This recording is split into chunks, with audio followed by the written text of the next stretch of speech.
Well, thank you all for coming. This is a terrific turnout at this time of year where I know many people are sort of scattered far and wide. So it's my pleasure to introduce Dr. Laura D., who is interviewing with us today for a faculty position in conservation science. Laura has a bachelor's degree in marine biology from Brown University, a master's in economics, and a PhD in environmental science and management from grad school at UC Santa Barbara. So today she'll be presenting her research seminar, and I'm just going to put a plug in briefly for your teaching seminar, which is tomorrow morning at 9 a.m., same place, right here at Skok. Also, let me put in one more plug before I turn to this, that we have a graduate student, postdoc, staff lunch today at 11:30. If you haven't already let us know that you can attend, please let me know right after the seminar because we're going to need to make food arrangements. So it is by RSVP today. So let Nancy or I know right after seminar. So. And with that, Laura will be talking about conserving ecosystems and their services in a dynamic world. Thank you, Sue, and thank you everyone for being here in August on Monday morning. I'm a conservation ecologist with an interdisciplinary training and a background in both ecology and economics. And during my PhD program, I designed my own program to complete a master's in economics during a PhD in ecology and natural resource management, and now several students are following in that path. And broadly, my work is on ecosystem services, including how they're provided, how they'll change under climate change and future conditions, and how to manage them in the face of uncertainty. My work is interdisciplinary in nature, but I also work in interdisciplinary teams with people that complement my skill set. And I'm motivated to provide useful information to managers, to engage with stakeholders, and to solve complex sustainability and conservation problems. So first I'm going to talk about the goals of my research program and my research areas. Then I'll talk about particular themes of my current and past research that are ongoing, and then my vision for future work at Minnesota. So the goal of my research and of conservation science is to protect biodiversity while improving human well-being. And my interests transcend ecosystem types and scales, and I'm particularly interested in conservation problems that are in human-dominated landscapes, which happens to be most of the planet. And this little yellow area is the total area of terrestrial reserves and wilderness areas on the planet if it was in one location. So clearly, the areas where humans are dominating are vast, and there's a lot of opportunity to work in this space. Given my dual focus on protecting biodiversity and improving human well-being, I want to spend a little time defining what I mean by human well-being. Human well-being includes the material and food needs of people, but also educational and health, access to health, and opportunity and community. And human well-being is determined by natural capital, but also human capital, social capital, manufactured capital, and knowledge capital. And the reason I'm interested in conservation science is that there's many threats to both protecting biodiversity and improving human well-being simultaneously. And these threats include climate change and also the projected increases in human population growth, which are also driving increases in food demand and more land use change, as well as biodiversity loss. And these are challenges that will require interdisciplinary solutions and solving problems from a human natural perspective, which is the focus of my research program and something that I think I could bring to the department. In particular, I study how ecosystems contribute to human well-being, but also how humans and management will alter or conserve nature and biodiversity. And I like to study these questions in the context of global change. So how will global change mean that ecosystems will provide services differently in the future? And what will that mean for designing management strategies that are going to be effective and robust to climate and other changes that we're experiencing? And I'm excited about this position in this department in particular because I think that these research areas complement and span the three different areas of the department. And when I'm talking about contributions of nature to human well-being, what I'm really talking about or referring to is ecosystem services. And ecosystem services can be things like food from fisheries, timber, or hunting of game. And these are natural resources like wildlife with direct market value. Ecosystem services can also be based on ecosystem properties like crop pollination, which contributes to food production, water filtration, which improves water quality, carbon storage, which regulates our climate, but also shoreline protection that will buffer neighboring communities from extreme storm events. And these are the type of ecosystem services that have not traditionally been incorporated in decision making, and so now there's a huge policy effort to value and quantify these types of services so they're incorporated in management and policy. Ecosystem services can also incorporate cultural services with monetary or non-monetary value, including recreation, sense of place, aesthetic appreciation, and of course, the intrinsic value of conserving biodiversity. And my research program on ecosystem services addresses two main themes broadly. And the first is how do we minimize trade-offs between multiple management objectives? For instance, we might be pursuing a policy for development, and that could come at costs to conservation goals, and how can we minimize these types of trade-offs? And the second area is how changing environmental and socioeconomic conditions will alter ecosystem services in a very broad sense, and also conservation outcomes. So in terms of considering different trade-offs, a major focus of my work is examining the consequences of this recent shift in the conservation and scientific community towards managing and conserving nature for human well-being rather than for the explicit goal of biodiversity protection. And this is best exemplified perhaps in the Nature Conservancy's shift in their mission statement to be explicitly focused on ecosystem services and human well-being rather than conservation. And this shift has not occurred without pushback, both in the scientific literature, but also the popular media. And my work is really addressing what are the consequences of this shift for conservation and the extent that managing for ecosystem services can provide an economic incentive for conservation. So biodiversity has multiple types of values. One, which is the traditional focus of conservation, is intrinsic value, where conservation would target biodiverse areas or threatened species. And the new focus is really on this side of the screen, where biodiversity is now considered an input into the production of these other goods and services, like food production, crop pollination, etc. And because of the goal to actually examine the consequences of this shift, I'm considering only this type of value, the functional value of biodiversity. And this really raises a lot of questions. So how much protection of biodiversity would we get if we're only focusing on this functional value? And how often do these strategies of conservation and ecosystem service management align or diverge, or are they actually the same? So to answer this question, I've developed a new analytical framework that combines ecology and economics to examine how much biodiversity protection is optimal from the standpoint of ecosystem services. And a critical issue when addressing this question is that any manager is going to have a lot of uncertainty over which species they're going to need to protect to secure services into the future. And I'll explain why. So there's been two main approaches in ecology to identify the contribution of species and biodiversity to ecosystem services. On one hand, there's been many small-scale experiments that will manipulate the number of species and measure the consequences for ecosystem functions.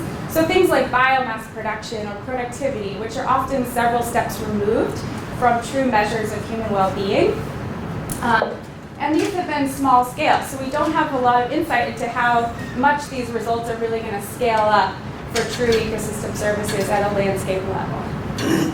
On the other hand, there's been an effort to identify all of the different species and interactions, like all the different pollinator species that might pollinate watermelon, or all the different tree species that might sequester carbon. But this is going to be a really time-consuming and difficult thing to do to resolve every single species and their contribution to economic value, especially under changing environmental conditions. So we have some insight that maybe under current conditions, only a subset of species might contribute to these services, but we have really high uncertainty over which species those might be in the future. And so these are two factors that might actually work in opposite directions. When we consider only a subset might matter, that might mean that biodiversity protection won't arise from efforts to manage ecosystem services. But on the other hand, uncertainty could mean that we might want to be taking a precautionary approach to management.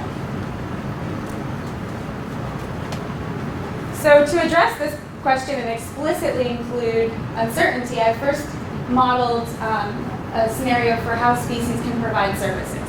And so I'm considering that we have a species pool of S species. In this pool, there are some species that will directly contribute to the service, some that will indirectly and obligately, and others that don't contribute. But a key assumption of the modeling approach that I'm taking is that we don't know the identity at all points in time of the species that are contributing. We only know the number that might contribute. So an example of that is if a manager is managing for native pest control in a field, and we know the native predators that might be able to control the pests, but at any given point in time, we don't know which are the primary contributors of that service. And I've modeled several relationships between the species pool and value from the ecosystem service that I won't go into, but I'm happy to talk more about. So then I coupled this ecological model with a decision model for how to decide on an optimal strategy to protect species or not. And so here we have a little cartoon of the species pool where there are two species that can provide the service, but we don't know which ones they are. And then at that point in time, the manager can make a decision to protect that species pool, obtain the value with certainty, but also incur the direct and indirect costs of management, like the cost of management, but also opportunity costs, but maintain all species. Or she can choose not to protect, which is essentially taking a bet if we're going to be losing species, whether or not we're going to be losing a critical one.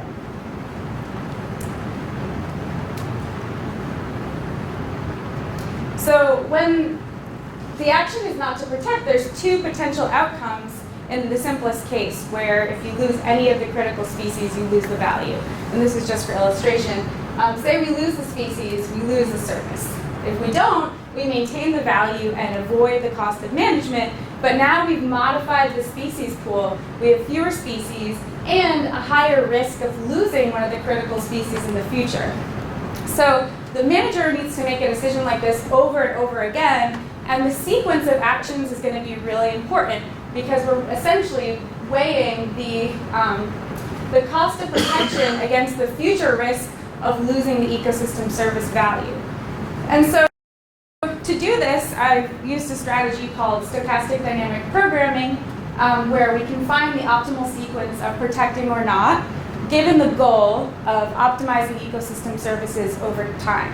And this is a technique that has many applications for wildlife populations and managing wildlife or harvest rules under uncertainty, so I think that there's a lot of potential applications to other areas of interest in the department. So what arises from this modeling and the results are a level of species protection that will optimize the value of ecosystem services over time, given uncertainty over which species are providing the service and which might be lost without protection. And we get some simple results from this, and I think that the first result is the one that conservation biologists would fear from a shift to ecosystem services, which is that on the basis of ecosystem services, when the value is less than the cost of management, the strategy is never to protect biodiversity for ecosystem services. However, as soon as that value becomes greater than the cost, and because of the uncertainty over which species are critical, the optimal policy is to actually protect more species than we presume to be critical. And eventually, the value of the service relative to the cost of management will increase and increase and increase so that it's optimal to protect all species. And at that point, this value to cost ratio, which I'm calling beta star, that's the criteria where actually the strategy for protecting ecosystem services is the same strategy that would be for if you had a goal of conserving all species. So then we can actually evaluate this criteria as a function of different characteristics of an ecological community. For instance, how many species you presume to be critical relative to the total size of the species pool. So I've evaluated this criteria for many different case studies for pollination, coastal protection, carbon, across a range of different locations. And there's a lot of variability. So in some cases, managing for ecosystem services with uncertainty can provide a major justification for protecting almost all species. And in other cases, perhaps this indicates it won't, because the value is going to need to be 9 times or greater than the cost in order for justifying all species. So this is just a start to develop some criteria to gain insight into this problem that we can then empirically evaluate with actual data or case studies. So in summary, I found that uncertainty provides an incentive to protect more species that are presumed to be critical.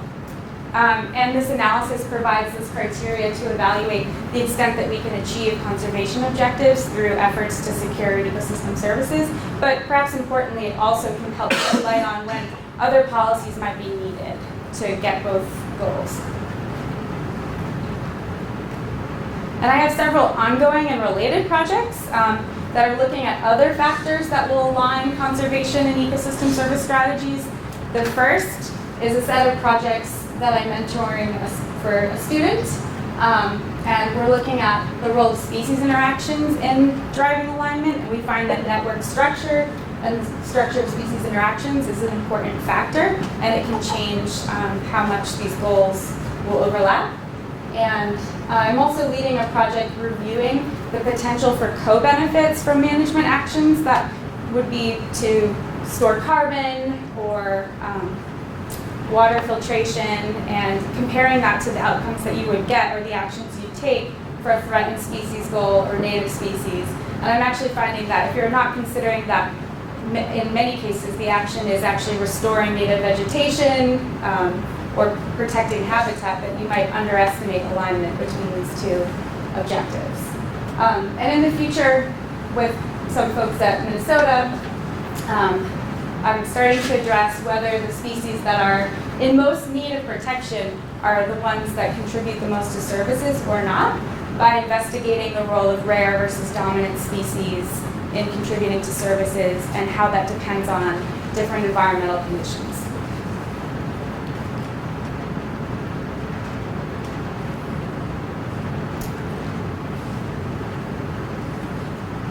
The next theme of my work is considering environmental and socioeconomic drivers of ecosystem services and conservation outcomes. And by drivers, I mean how changes will impact ecosystem services and conservation. There are some changes like climate change and warming that are these gradual longer-term trends. I'm also interested in changes that are sudden, like increases in intensity and frequency of disturbances, like drought or pest outbreak and extreme weather events. Changes can also be on the socioeconomic side, because, for instance, factors like global demand, and here's an image of the global trade in wood and paper products, can drive local and regional land use change, which can also drive biodiversity loss. But not all changes are going to have bad outcomes.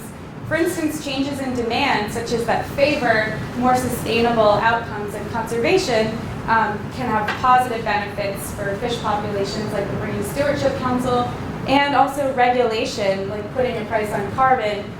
Well, it's not a great price, but perhaps in the future that could have positive benefits for conservation. So my research in this area is seeking to understand how variability in these drivers will impact ecosystem services, and to think about how we can manage ecosystem services in the face of this variability. And I'm really excited about this work because the focus of the current literature is really predominantly on where ecosystem services, involving quantifying and mapping ecosystem services. But this might give limited insight into what might happen under changing conditions. So for instance, the studies that have considered dynamics have shown that if you look over longer time horizons and consider potential changes, you might misestimate the magnitude of value of services. You might also identify a trade-off that then might fade in the future. And if those two things are wrong, then studies could implement or suggest suboptimal management strategies. So my research program is interested in why, when, and how services will change. And this is also encompassing conservation and fisheries. One specific example of work in this area that I've done is examining the role of within-year temperature variability on global fisheries yields.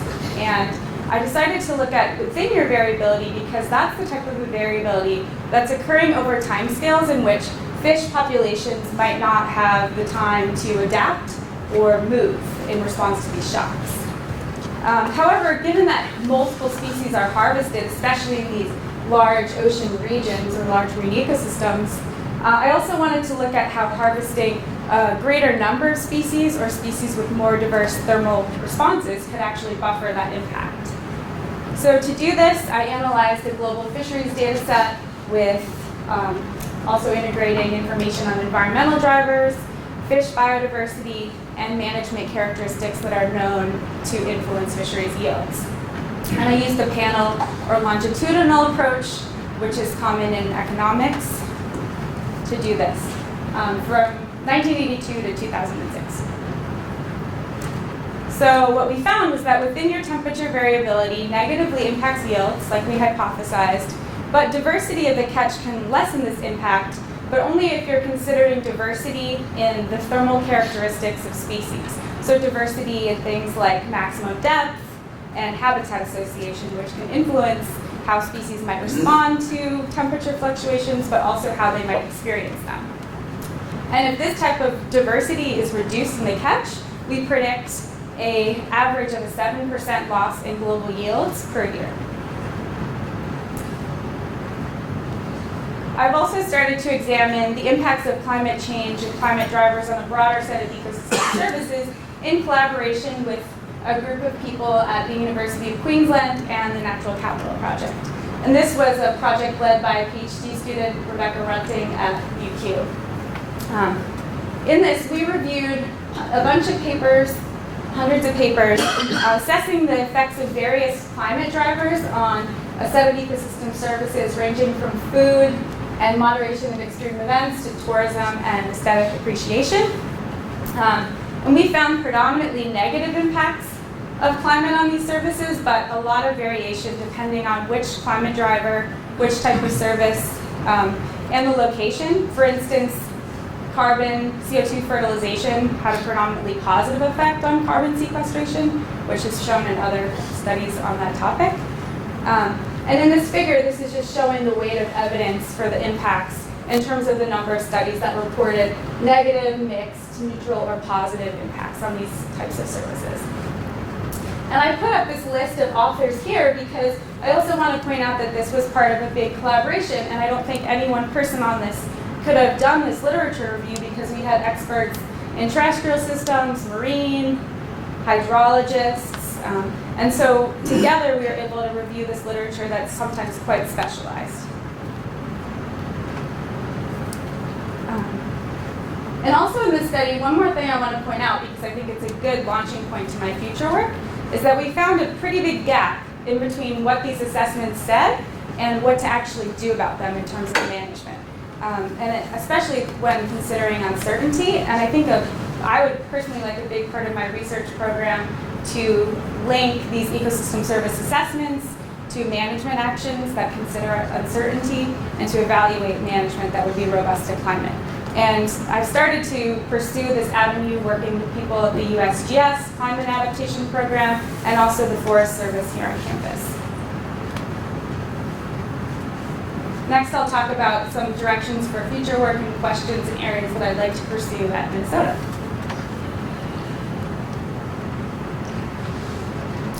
A key area of my future work will be to anticipate the impacts of environmental changes on ecological communities and also the services they provide, and then to assess and evaluate management strategies that will be robust to these impacts.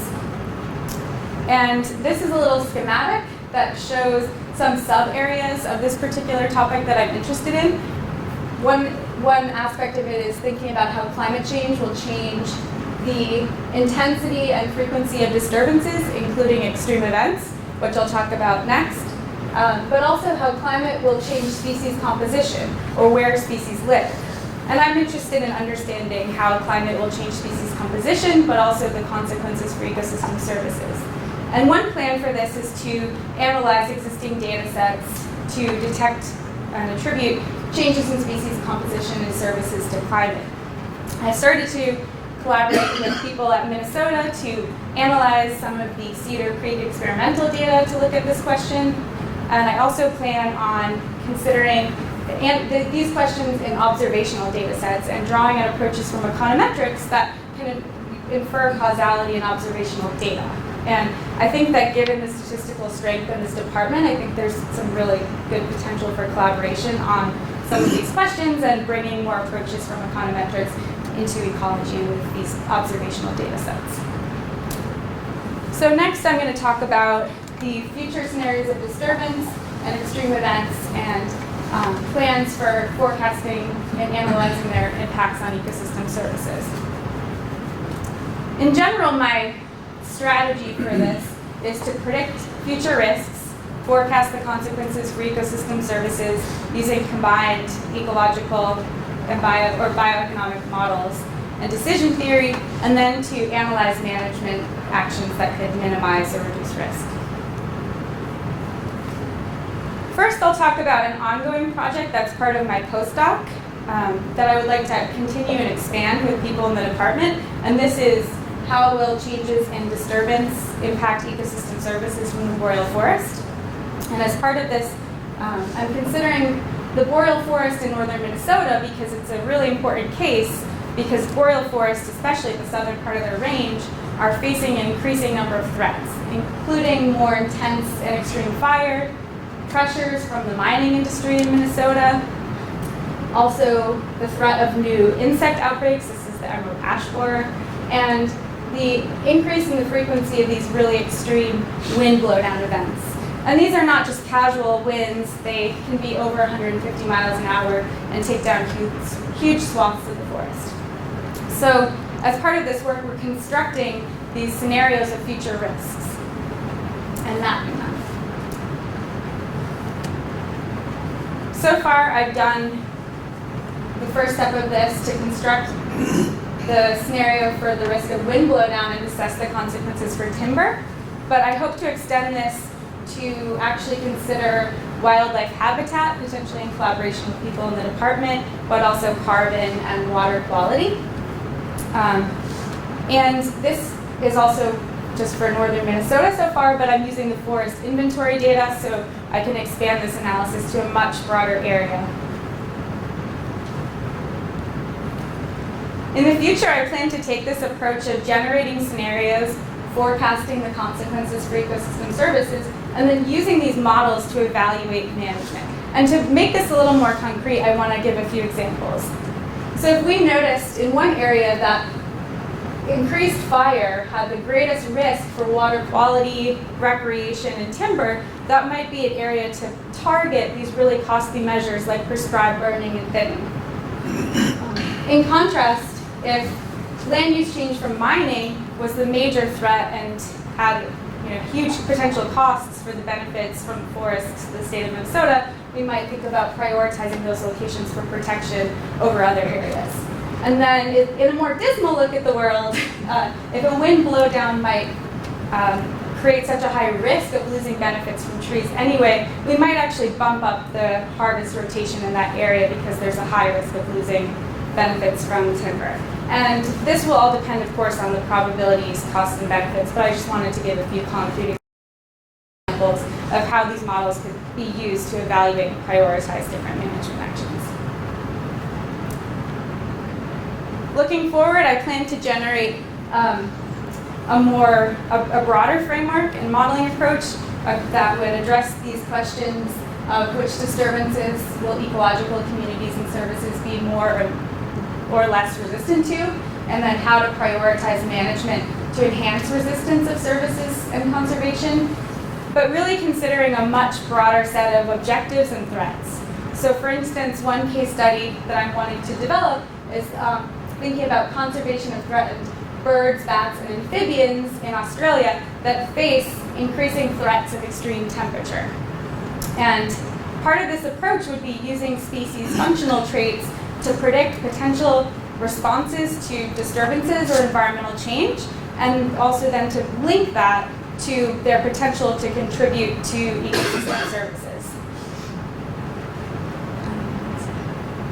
And then also I mentioned that I'd like to consider more threats, and here's another example of a pressing threat for native wildlife in Australia, and that's an invasive cat.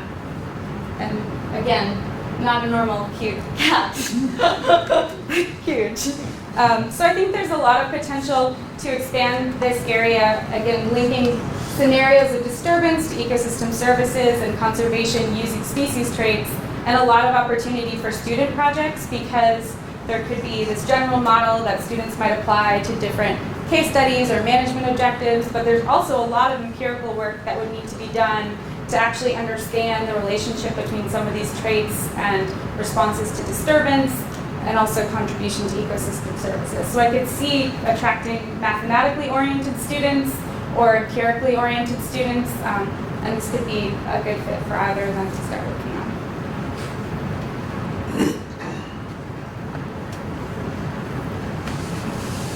Transitioning here to an empirical focus, I'm interested in how extreme events will impact fish populations and fisheries. And here is an image of the most recent year's El Nino, which is the strongest and hottest on record. And I'm interested in quantifying different metrics of extremes that are biologically relevant, and then considering how they're going to impact fish recruitment, biomass, and fisheries yields. For instance, I could use the RAM Legacy Stock Assessment data and the NOAA Global Ocean data to compute these different metrics. So far I've been considering doing this for temperature, because extreme temperatures are correlated with all sorts of other extreme environmental events, like the shutdown of upwelling and other things in the ocean. And I'm interested in how these impacts will differ across regions, but also management type and life history strategies of fish. And I plan to adapt approaches from agriculture and health economics that are semi-parametric and use binning to quantify extremes and then relate them to outcomes of interest. I see a lot of potential for cross-system comparisons, given my expertise in oceans, familiarity in working with people in forests, but also potentially working with people in the department to extend this to aquatic systems or grasslands. And we could potentially examine several different socioeconomic and biological outcomes, for instance, things like growth and biomass, but also harvest or employment, and for fisheries in particular, even health risks, because when there are these extreme weather events and extreme El Ninos, the seas are a lot rougher and it's actually a lot riskier to fish. So there's several potential outcomes that we could look at. And this is just an example of some data sets that are available for forests. So I would imagine constructing and using these existing data sets, but also bringing in new sources of data that would link things to employment and also other factors that are specific to the location that could influence or buffer these extreme events.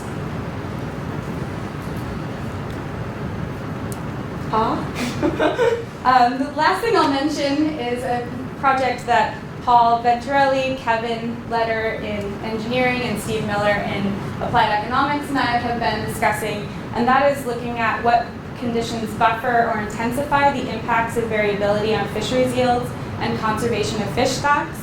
And we hope to consider characteristics of fish stocks like history, age structure, but also characteristics of environmental shocks, like different patterns in variability and correlation among shocks, and harvest rules, which could include also fishing behavior.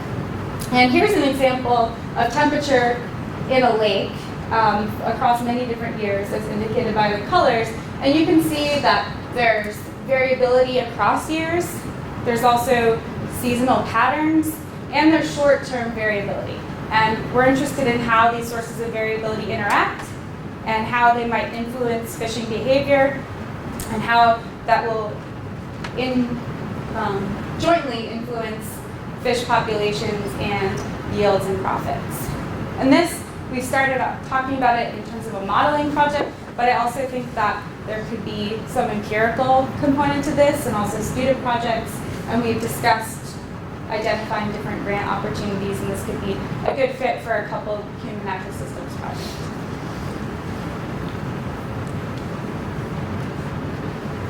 In terms of a link between teaching and research in the department, I'm really interested in developing programs that could develop a strong link between undergraduate and especially master's research projects to stakeholder needs.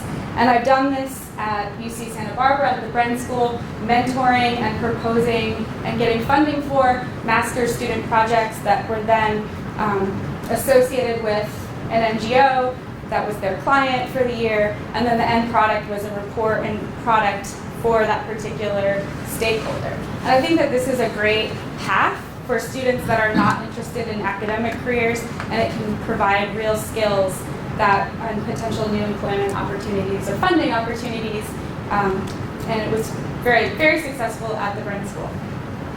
At the graduate level, I'm also interested in leading and developing an interdisciplinary project-based PhD seminar where students could develop a project as part of the seminar and then work on it throughout the year, and hopefully it would result in a paper. And I think that there's a lot of benefits in doing this because it teaches students these softer skills that are not emphasized in grad school, like collaboration, project management, and it also provides an avenue to discuss ethics in academia, like authorship and other things. So those are just two potential ideas where I think research and teaching really dovetail, and I'll talk about some other ideas tomorrow.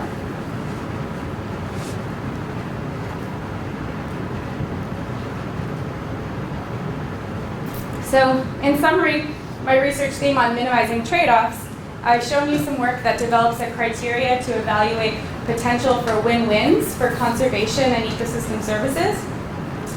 I've also shown or briefly mentioned projects that consider how ecological interactions and networks can influence alignment between conservation and ecosystem services, and then ongoing work that's reviewing management actions and their co-benefits for both goals, and future work doing empirical analyses of experimental and large-scale observational data sets to look at the role of rare versus dominant species in providing ecosystem services over different conditions.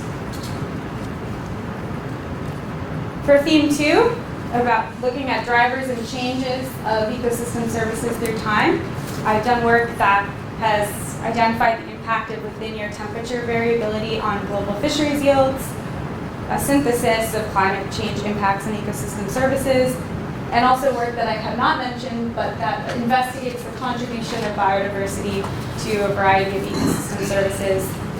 Moving forward, I'm considering threats and changes in disturbance that are associated with climate and how they'll impact ecosystem services from the boreal forest, but also other systems. And a big part of my future work will be, again, moving beyond averages and considering the impacts of extreme events, variability on fisheries and fish populations, and investigating management strategies that are robust to climate.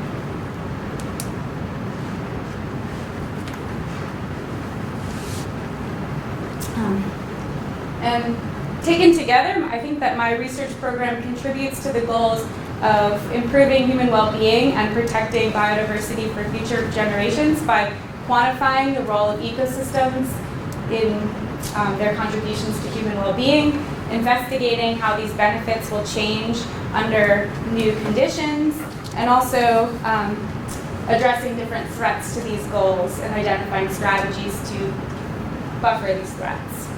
And a big piece of this agenda for me going forward will be engaging stakeholders and government agencies, especially on the front of climate adaptation. I'm really interested in thinking about ecosystem services in the role of climate adaptation and engaging with national and state level agencies and NGOs to push that agenda forward and think about what their needs are in that context. That's it. And I'd like to just acknowledge my funding sources and then a great group of collaborators and mentors and co-authors. Thanks, Laura.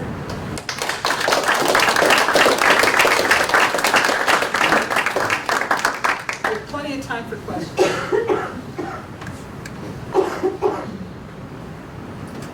So I want to come at, I guess, from a community ecology perspective. And so a lot of recent work on community ecology is focused not only on, I guess, the identities of species that are in the community, but their phylogenetic relationships, the phylogenetic diversity of them. Has any work been done on the relationship between phylogenetic diversity and ecosystem services? Or how do you see how we might expand to that level of diversity and how it's important to manage it? Yeah, there has definitely been some work, and most of it for phylogenetic diversity and also functional diversity is relating these metrics at the community level to ecosystem functions, and in some cases ecosystem services, but less so. Most of my work in that area is more focused on functional diversity and different ways of relating measures of functional diversity to ecosystem services in an informed way. But I think that there's some similar parallels for phylogenetic diversity, and there's a lot that needs to be done in that area to move beyond just calculating these community level metrics and correlating them to some outcome. To think about why we would do that, or what, from the functional diversity standpoint, what traits would you consider including? Like in that fisheries example, we put traits in that were related to how species respond to temperature fluctuations, and some that we thought a priori had no connection. And when you compared those two metrics, just as a falsification test, you saw no impact of functional diversity buffering temperature on fisheries yields. So I think if there's ways to do that in a more informed way, that would be what I would find exciting about it.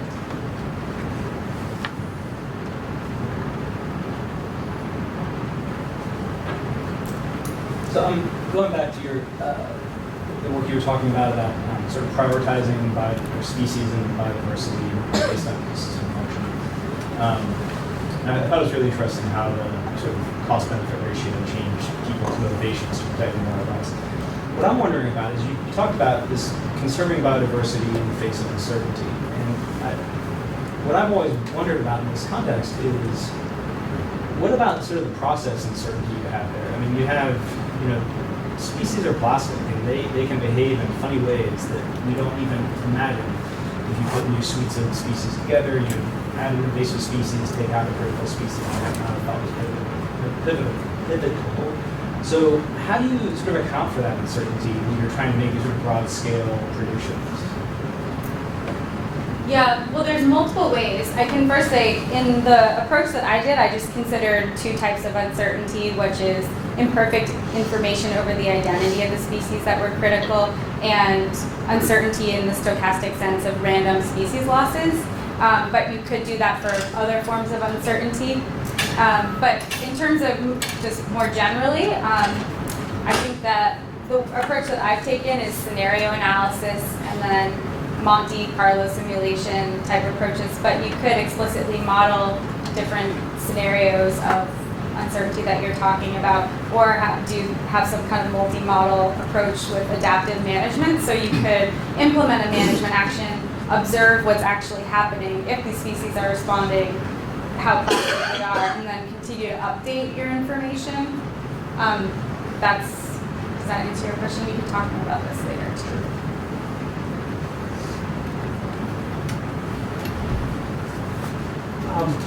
I like how you approach problems analytically, looking for broad-scale solutions. And what's interesting to me is that seems very different from sort of the world agency folks live in, which is very narrow, this specific problem, what do I do here to solve this, versus how do I think very generally about strategies. And I'm curious, just your interactions with those sorts of folks, how much tractable, how much traction you get with influencing how they think about things. Are they able to think broadly like that and translate the sort of work you're doing to help them think about the more specific things they're trying to do? Well, first, I have a whole part of my research that I didn't talk about, which was done in conjunction with NGOs to assess and manage data-limited fisheries. And I think that makes for a less compelling science talk, so I didn't really talk about that. But I've done that working from the first part of that process to publications and fisheries management tools that we distributed for actually the aquarium wildlife trade. So that's one area where we made some scientific publications, but the focus was also on generating the tools and knowledge that the users needed for that.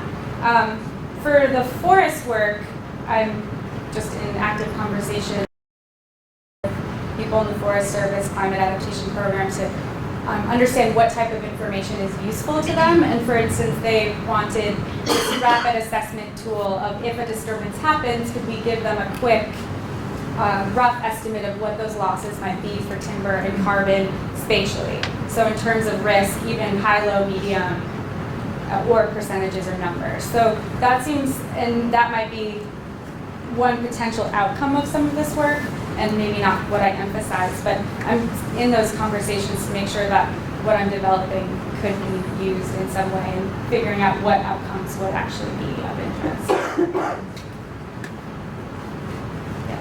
I'm sure it's good. I was, maybe you could elaborate just a little bit on your thinking with the freshwater fisheries in the lakes.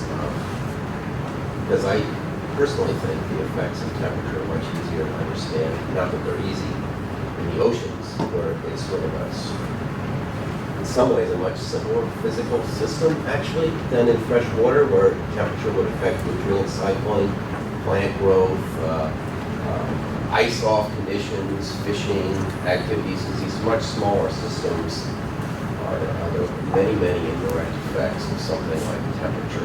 Right? And it's not just fish physiology and growth rates, for instance. Yeah, so I don't work in freshwater systems, Yeah. and I was actually putting that out there as a potential way to collaborate, and I think that would actually make a really interesting comparison to marine systems.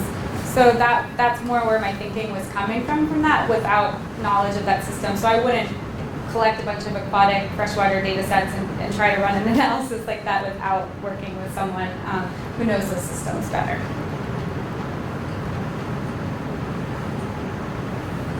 I think there's questions in there. Benjamin?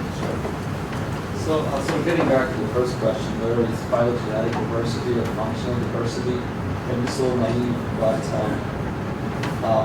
where do you actually draw a line? How many species to include in those analyses? Because we can go on and on, like herbivores, microbes. I mean, even in the example of sort of maintaining water quality, freshwater system, for example, really good. I mean, the situation can get really complex really soon. I just don't know practical reasons or I just don't know where do you draw a line.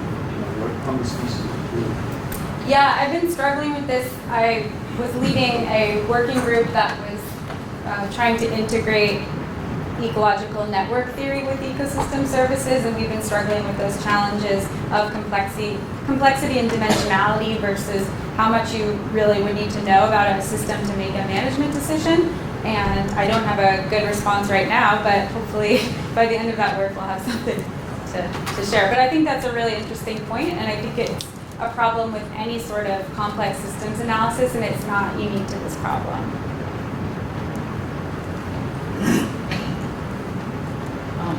I'd just like to hear you talk a little bit about kind of challenges and opportunities that you've experienced working in the interdisciplinary frame, because I think that's a really exciting thing about the work that you do, but it's not necessarily what many of us have done in the past, and there are challenges associated with it as well as opportunities. And if you could talk a little bit about your own experience and with those two areas. I think a big challenge is just getting projects started, because people speak really different languages and have really different interests and focus. And that, I think doing the master's in economics was helpful in that, because I realized, some people are calling the same tool the same name or different names, and then a different tool, the same names and different method, and just wading through the different language. But challenges that I found is also in publication of work, because different co-authors want to publish in different journals. But in terms of difficulties, I don't know, I think that the opportunities outweigh the difficulties. I think it's a lot of really exciting open areas. There's a lot of really interesting potential transfer of methods and research questions that really do involve both or several different approaches. So I'm happy with the decision. I think a big challenge for PhD students that are getting this interdisciplinary training is where they're, if they want to stay in academia, what jobs are there, because people don't know what to do with you.